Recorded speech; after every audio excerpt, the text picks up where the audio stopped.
تھی انوائرمنٹ کی جو کانفرنس ہوتی ہے وہاں پر گئے تھے. انہوں نے کہا وہاں پر ایک ہندوستانی ڈیلیگیٹ نے جو ہندوستان کا رہنے والا تھا اس نے تقریر میں کہا کہ دنیا میں ایک انقلاب لایا ایک ملک، اس کا نام پاکستان ہے سولر کا، اور وہ انقلاب حکومت کی مرضی کے بغیر آیا ہے، اس کا حکومت میں کوئی عمل دخل نہیں ہے. پاکستان کے عوام نے اپنے پیسے سے 26,000 میگا واٹ سولر اس ملک میں لگایا ہے.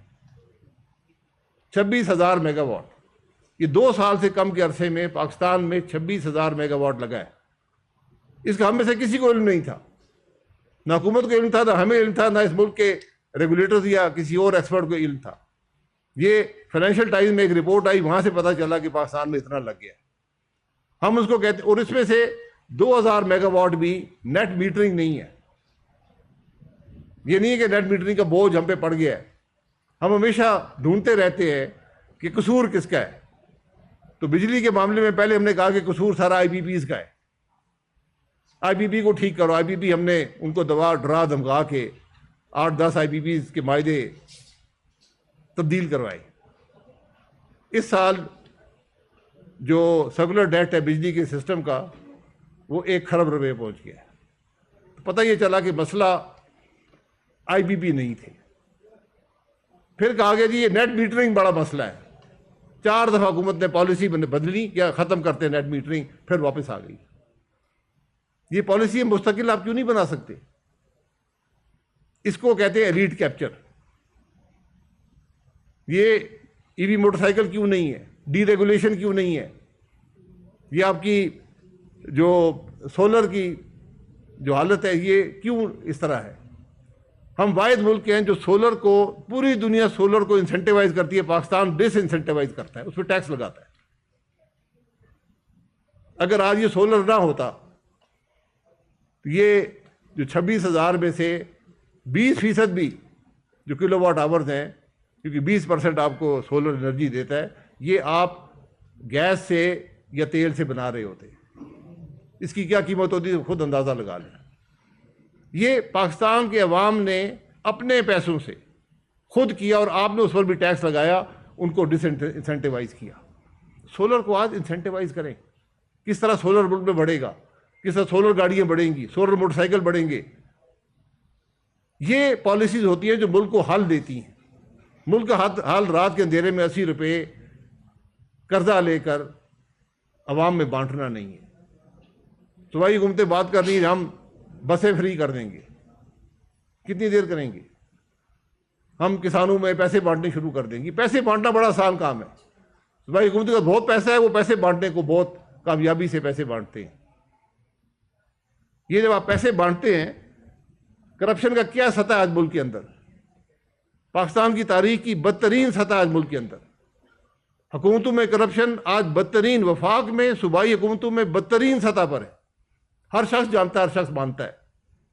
بین الاقوامی ادارے بھی کہتے ہیں، ملک کے اندر بھی ہر شخص جانتا ہے کہ آج کرپشن کی کیا حالت ہے. یہ جو آپ پیسے بانٹیں گے، آج میں اخبار میں پڑھا کہ 200 ارب بانٹیں گے، اس میں سے 20 ارب ہی عوام کو نہیں پہنچے گا. یہ کرپشن کی نظر ہو جائے گا. یہ وہ پیسے بانٹنے کسی مسئلے کا حل نہیں ہوتا. پالیسیز بنائیں کہ عوام کی تکلیف میں کمی ہو اور پیسے نہ بانٹنے پڑے. آخری بات میں ایل این جی پہ کرتا ہوں. آج کل بڑا فیشن ہے کہ ایل این جی ہمارا بڑا مسئلہ بن گیا ہے. بہرحال وہ اللہ تعالیٰ نے حل کر دیا، ایل این جی اب آتی ہی نہیں ہے. ہمارا جو قطر سے کانٹریکٹ تھا وہ ہرموز کی وجہ سے انہوں نے فورس میں یہ ڈکلیئر کر دیا کہ جنگ ہے، ہم سپلائی نہیں کر سکتے. تو پاکستان کا سب سے بڑا مسئلہ اس سال تھا، حکومتوں کے کمیٹیاں بنی ہوئی تھیں کہ ہم نے شاید 15 سے 20 یا 30 جو شپ آتے ہیں ان کو ہم نے کم کرنا ہے. ہر سال میں میرے خیال ہے 100 کے قریب شپ آتے ہیں، تو ہم نے 30 شپ ان میں سے کم کر دیں. وہ مسئلہ آپ کا خود حل ہو گیا ہے. اور آپ کے پاس مزید، اگر آپ یہی سمجھتے ہیں کہ ایل این جی ملک کا مسئلہ ہے، تو آج آپ کے پاس موقع ہے. سارے آپ کے کانٹریکٹ اس دفعہ یا پرائز ری اوپنر میں یا اس کی ٹرم ختم ہو رہی ہے، آپ ایل این جی لینا بند کر دیں. اگر یہی پاکستان کا مسئلہ ہے، پھر آپ کو سمجھ آئے گی کہ اس کا کیا اثر ملک پر ہوتا ہے. آج وزراء یہ باتیں کرتے ہیں ایل این جی ہمارا بڑا مسئلہ ہے جی، ایل این جی ٹرمینل لگ گئے، بہت مہنگے ہیں جی. دنیا کے سستے ترین ٹرمینل پاکستان میں لگے ہوئے ہیں، سستے ترین. 2 ٹرمینل لگے، پاکستان کے سستے، دنیا کے سستے ترین ٹرمینل ہے. ایک ٹرمینل ہے جو 100% کیپیسٹی پہ آپریٹ کرتا رہا ہے جب سے بنا ہے، آج 8 سال ہو گئے، 9 سال. تو ہم ہمیشہ نہ مسائل کو سمجھتے ہیں نہ اس کا حل سمجھتے ہیں. ایل این جی کا مسئلہ آپ کے پاس ہے، ایل این جی پالیسی میں ہے کہ پرائیویٹ سیکٹر لا سکتا ہے، اس کو اجازت دے دیں، حکومت اس معاملے سے نکل جائے، آپ کا مسئلہ حل ہو جائے گا. جو صارف ہے اس کو بھی سستا ملے گا. لیکن آپ نے جو ٹیکسز لگائے ہوئے ہیں، جو آپ نے اس پہ اور اخراجات لگائے ہوئے، وہ ختم کرنے پڑیں گے. دنیا کے 4 سب سے مؤثر، سب سے ایفیشینٹ پاور پلانٹ پاکستان میں ہیں، 4 1200 میگا واٹ کے، لیکن وہ بند پڑے ہیں کیونکہ ہم نے ایل این جی کی قیمت مہنگی کر دی ہے. ٹیکسز لگا کر، اس پہ مختلف قسم کے ٹیرف لگا کر اس کو ہم نے مہنگا کر دیا. اب جب اکنامک ڈسپیچ کی باری آتی ہے اس پہ نہیں آتے. یہ ممکن نہیں ہے کہ ملک کے اندر 40% ایفیشنسی کے پلانٹ چل رہے ہوں اور 62% ایفیشنسی کا پلانٹ بند پڑا ہو. یہ حقائق ہیں ہمارے آج انرجی سیکٹر کے. 1 خرب روپیہ سرکولر ڈیٹ ہے پاور سیکٹر کا، 3.5 ارب گیس سیکٹر کا ہے. ہر کمپنی انرجی سیکٹر کی آج کنگال ہے کیونکہ اس نے یہ سارے پیسے جو ہیں ان کے ذمہ واجب الادا ہیں. یہ چند باتیں آپ کے سامنے رکھنی تھیں. اب کوئی سوال آپ کے ہوں، اور مجھے امید ہے کہ حکومت سے کچھ حاصل کرے گی. میرا مقصد بالکل کسی کی ذات، کسی کی حکومت پر تنقید برائے تنقید نہیں ہے، لیکن حقائق جو ہیں وہ بتاتے ہیں کہ حکومت کی پالیسیز ناکام رہی ہیں، ان کا ریئیکشن مسائل کا کرائسس سچویشن ناکام رہا ہے. اس کو درست کریں، اور بوجھ جب بھی حکومت کی ناکامی ہوتی ہے بوجھ ملک کے عوام برداشت کرتے ہیں. شکریہ. جی عباسی صاحب یہ بتائیے گا، آر این ایل جی کی آپ نے بات کی، ایل این جی کی بات کی، پالیسیاں ماضی میں بھی بنتی رہی ہے تو آپ کی حکومت کی ہے. اس ساری چیزوں کے آڑے کون آ جاتا ہے کہ کوئی حکومت آج تک پالیسی بنانے میں کامیاب، قرآن آتے ہیں اس وقت تو سارے شروع ہو جاتے ہیں، لیکن پریکٹیکلی کوئی پالیسی آج تک بن ہی نہیں سکتی. میں بھی یہی کہہ رہا ہوں، بنی ہے. آپ کی ایل این جی ایک کامیاب پالیسی تھی جس نے پاکستان دنیا میں دوسرے نمبر پر تھا فرنس آئل کی امپورٹ میں، جس نے ملک کی معیشت بھی تباہ کر دی تھی مہنگائی کی وجہ سے، اور ملک میں آلودگی پھیلا دی تھی. 1 سال کے عرصے میں پاکستان 0 پہ چلا گیا. یہ ایل این جی پالیسی کا اثر تھا ملک کے اوپر. پوری دنیا تسلیم کرتی ہے، ہمارے لوگ کہتے ہیں نہیں بڑی مشکل میں ہم پڑ گئے. مشکل میں پڑے، میں نے آپ کو حل دے دیا ہے. اس سال آپ کے پاس حل آ گیا ہے، نکل جائے ایل این جی سے. پرائیویٹ سیکٹر کو اجازت دیں، یقین کریں وہ سستی بھی لائیں گے اور سستی قیمت پر صارفین کو بھی دے پائیں گے. پاکستان کی تاریخ میں یہ فرسٹ ٹائم ہوا ہے کہ جو فسکل پالیسی ہے وہ آئی ایم ایف نے مانیٹر کرنے کا کہا ہے اسٹیٹ بینک سے. تو اسٹیٹ بینک کو یہ کہا ہے جو فسکل پالیسی ہے وہ روزمرہ کی بنیاد پر جو ہے وہ آئی ایم ایف اس کا جائزہ لے.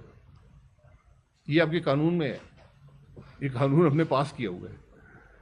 آپ نے اسٹیٹ بینک کو یہ اجازت دی ہے، ان کی ذمہ داری ڈالی ہے. اس کا مطلب یہ ہے کہ آئی ایم ایف یہ کہہ رہا ہے کہ حکومت پر ہمیں اعتماد نہیں ہے. ہم ریگولیٹر کو کہہ رہے ہیں کہ آپ ان پر نظر رکھیں یہ کیا کر رہے ہیں. کیونکہ جب آپ اس قسم کی حرکتیں کریں گے کہ آج ادھر ریلیف کی بات کر دی، پھر وہ ریلیف یہ تھی کہ پیٹرولیم کمپنی کو پیسے نہیں دیے، ان کی پرائسنگ نہیں انکریز کرنے دی، اب ان کو پیسے دے رہے ہیں. پھر اس میں سے اب 80 روپے جو رات کو ٹیکس میں کٹوتی ہوئی ہے، اب آئی ایم ایف اس پہ آپ سے پوچھے گا کہ بھائی آپ نے کس سے، آپ سے ہم سے وعدہ کچھ اور کیا ہے، یہاں پر آپ کٹوتی کر رہے ہیں. الیکٹرک گاڑی یوز کرتے ہیں، عوام کو ایجوکیٹ کرنے کے لیے کمپیریزن بتا دیتے ہیں کہ 1500 سی سی پیٹرول گاڑی اور 1500 سی سی. دیکھیے میرے پاس جو الیکٹرک گاڑی ہے وہ تمام اس کے ساتھ کی جو تیل کی گاڑی ہے ان سے بہت سستی ہے، مہنگی گاڑی نہیں ہے. یعنی مہنگی ضرور ہے لیکن جو پیٹرول کی اسی قسم کی گاڑی ہے ان سے تقریباً 40% قیمت کم ہے اس کی. تو جو پیٹرول میں 15,000 روپے کا اس میں پہلے پڑتا تھا وہ اس میں 1500 کا بجلی استعمال ہوتی ہے. وہ اگر آپ سولر لگا لیں تو وہ بھی 0 کے قریب آ جائے گی. تو بہت فرق ہے. حکومت کو اس بات کا احساس ہونا چاہیے کہ ان کو انسینٹیوائز کرنے سے ہمارا فارن ایکسچینج کا بوجھ بھی کم ہوگا، عوام کی تکلیف بھی کم ہوگی. گاڑیوں سے زیادہ ضرورت ہے موٹر سائیکل کی. یہ بہت بڑی رقم ہے. اگر آپ ہر شخص کی جیب میں ہر مہینے 7,000 روپیہ ڈال سکیں تو اس سے یہ کافی ریلیف پیدا ہوتی ہے۔ ماضی صاحب ملک کی جو موجودہ سیاسی صورتحال ہے اس کو دیکھتے ہوئے جو حکومت کی کارکردگی ہے وہ بھی آپ نے سامنے رکھی، اور پارلیمنٹ ہاؤس جو عام طور پہ سمجھا جاتا ہے کہ پاکستان عوام کی کسٹوڈین ہے، وہ بھی آپ کے سامنے حالات ہے۔ اس کا آخرکار حل کیا ہے؟ پھر بے نظیر انکم سپورٹ پروگرام میں ماہانہ انور پائے جا رہے ہیں بجائے اسکیم کرنے کے، ہم ان کو بھکاری بنائے ہوئے ہیں، تو اس میں آپ کیا سمجھتے ہیں، اس کا کیا حل ہے؟ میرا خیال یہ ہے کہ بے نظیر انکم سپورٹ پروگرام سے آپ اس ملک کے جو اسمبلی کے ممبران ہیں ان کی تنخواہ وہاں سے دیا کریں، کیونکہ وہ ضرورت زیادہ سمجھتے ہیں۔ آج ہم نے پڑھا کہ کابینہ تنخواہ نہیں لے گی، یار یہ ملک کے مسائل کا حل ہے؟ آپ دگنی تنخواہ لیں، کام کریں۔ اس ملک کے اسمبلی کے ممبران صوبائی قومی نے اپنی تنخواہیں 300 500% بڑھائی ہیں۔ چیئرمین سینیٹ اور قومی اسمبلی کے اسپیکر نے 850% بڑھائی ہیں۔ ججز کی تنخواہیں کہاں پر ہیں؟ اربوں روپے کی گاڑیاں آپ ججز میں بانٹ رہے ہیں، وہ گاڑیاں جو 1 لیٹر میں 5 کلومیٹر کرتی ہیں، یہ کفایت شاری ہوتی ہے۔ عوام کو آپ کتنا عرصہ دھوکہ دیں گے؟ کفایت شاری مستقل ہوتی ہے، جب ہرموز بند ہو تو اس وقت نہیں ہو سکتی، اس وقت پانی سر سے گزر چکا ہوتا ہے۔ جناب آپ سے ہم پوچھنا چاہتے ہیں کہ جنگ کے ان حالات میں حکومت کی جو میڈیشن ہے، خارجہ پالیسی ہے، اسٹیٹمنٹ پہ تو تبصرہ کریں گے کہ ٹھیک پاکستانی حکومت اس معاملے کو ڈیل کر رہی ہے؟ دیکھیں، آپ بھی ایک گاؤں کے رہنے والے، میں بھی ایک گاؤں کے رہنے والا ہوں، سردار صاحب بھی گاؤں کے رہنے والے ہیں، اکثر ہم گاؤں کے لوگ ہیں۔ ثالثی کون ہوتا ہے؟ ثالثی 2 قسم کے لوگ ثالثی کا کردار ادا کر سکیں۔ ایک جس کے پاس طاقت ہو، جس کی دونوں فریق سنتے ہوں کہ اگر ہم مانیں گے نہیں تو یہ نقصان پہنچائے گا، یا دونوں اس پہ اعتماد کرتے ہوں، اس کی عزت کرتے ہوں کہ ہم تمہاری بات سنیں گے۔ یہ دونوں جو کیفیت ہیں، ان میں سے کون سی کیفیت ہم پر پوری اترتی ہے، اس کا فیصلہ کر لیں، پھر ثالثی کا کردار آپ کو نظر آئے گا۔ آپ کیونکہ سابق گورنر وزیر اعلیٰ اس طرح شاید آپ بھی سابق وزیر اعظم رہے، تو موجودہ جو حکومت ہے یہ ظاہر ہے پہلی آپ کی جماعت کی ہے، اس کو آج آپ کی ضرورت تھی، آپ کی پالیسی کی ضرورت تھی، لیکن آپ اعلیٰ عہدوں پر فائز ہونے کے بعد یہ جماعت چھوڑ کر چلے گئے، اور آج چونکہ ان کو شاید آپ کی ضرورت ہوتی ہے، اگر آپ اس جماعت کو ہوتے آپ ہی کی ضرورت ہوتا ہے، تو یہ مجھے بتائیے گا کہ کیا چھوڑنے کے بعد آپ دونوں اپنے حلقے بھی نہیں جیت پا رہے؟ تو آپ اگر اسی جماعت میں ہوتے تو کیا یہ بہتر؟ یہ ذرا ہم سے بعد میں بات کر لیں، اس کا تیل کی قیمت سے کوئی تعلق نہیں ہے، یہ ہمارا ذاتی فیصلہ ہے اور ہم دونوں اس فیصلے پر خوش ہیں۔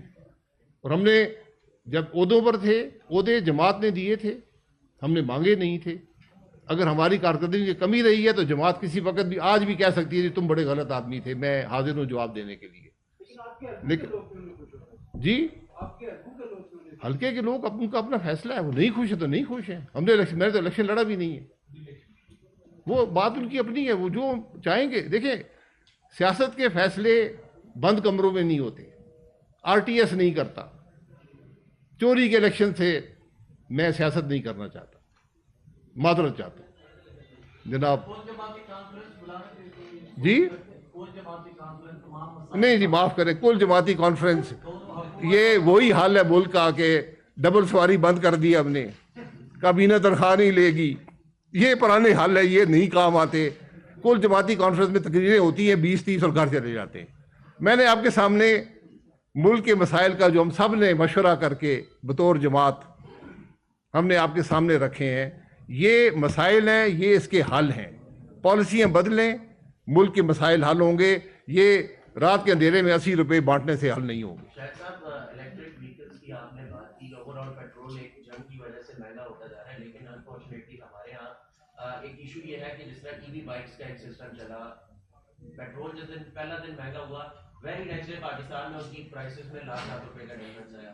اسی طریقے سے جو گاڑیاں تھیں اس میں بھی 2-2 لاکھ روپے کا ڈفرنس آیا۔ اوبیسلی ہر کوئی گاڑی لے نہیں سکتا، کچھ ای وی بائکس لے لیتے ہیں، لیکن اب وہ بھی نہیں ہے، اور نہ ہی کوئی گورنمنٹ کے اس سائڈ پہ کوئی دلچسپی اس طریقے سے نظر آ رہی ہے کہ کس کی پرائس کو کس طریقے سے کنٹرول کیا جائے. ابھی تو یہ اشیاء پردنوش کی قیمتوں کا جو امپیکٹ آئے گا وہ تو بعد کی بات ہے.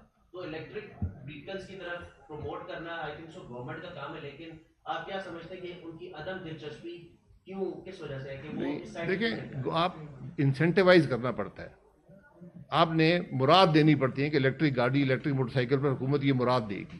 ہم اضافی ٹیکس لگاتے ہیں ان گاڑیوں پر, موٹر سائیکلوں پر, سولر پر, تو پالیسیز ہی غلط ہے.